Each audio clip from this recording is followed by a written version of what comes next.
আসসালামু আলাইকুম। রান্নাঘর বুটিতে আপনাদের সবাইকে স্বাগতম। আজকে আমি আপনাদেরকে দেখাচ্ছি কিভাবে ঝটপট খিচুড়ি রান্না করা যায়। যারা অফিস গোয়িং আপুরা আছেন বা ব্যাচেলর আছেন, তারা অফিস থেকে এসে চিন্তা করেন যে কি করলে খুব তাড়াতাড়ি হয়ে যাবে, তাদের জন্য আজকে আমার এই রেসিপিটা। তো খিচুড়ি রান্না করার জন্য আমি 3 কাপ চাল নিয়েছি, 1.5 কাপ ডাল নিয়েছি, আর নিয়েছি হচ্ছে 1 চা চামচ হলুদের গুঁড়া, 1 চা চামচ মরিচের গুঁড়া, 1/2 চা চামচ জিরা গুঁড়া, আর আস্ত 4টা রসুন নিয়েছি, আর 3টা পেঁয়াজ নিয়েছি, 2টা তেজপাতা, দারচিনি আর এলাচ। তাহলে চলুন শুরু করি আজকে আমার রান্নাটা। রান্না করার জন্য আমি একটা প্যান নিয়ে নিয়েছি। এখন আমি পরিমাণ মতো তেল দিয়ে নিব।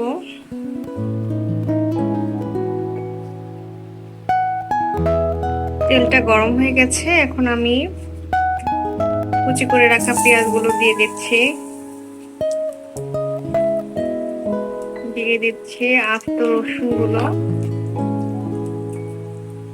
2টা তেজপাতা,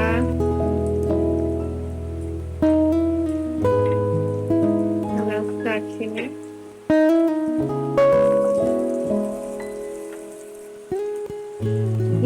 এই পর্যায়ে এখনই চালটাও দিয়ে দিব। সব একসাথে হয়ে যাবে, তাহলে খুব তাড়াতাড়ি হয়ে যায় রান্নাটা। তারপর এখানে নিয়ে রাখা মশলাগুলো দিয়ে দিচ্ছি।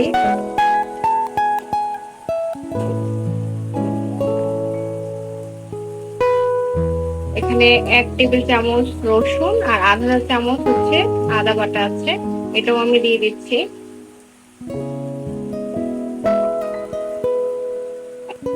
এখন এটা আমি ভালোভাবে মিশিয়ে নিব।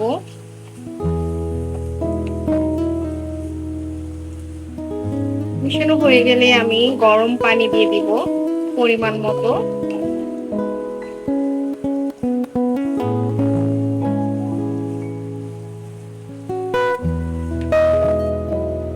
মশলাগুলো চালের সাথে খুব ভালোভাবে মিশিয়ে নিয়েছি।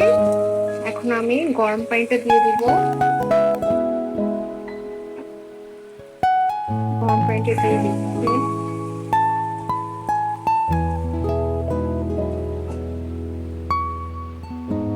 আমি এখানে প্রায় 600 ml পানি দিয়েছি।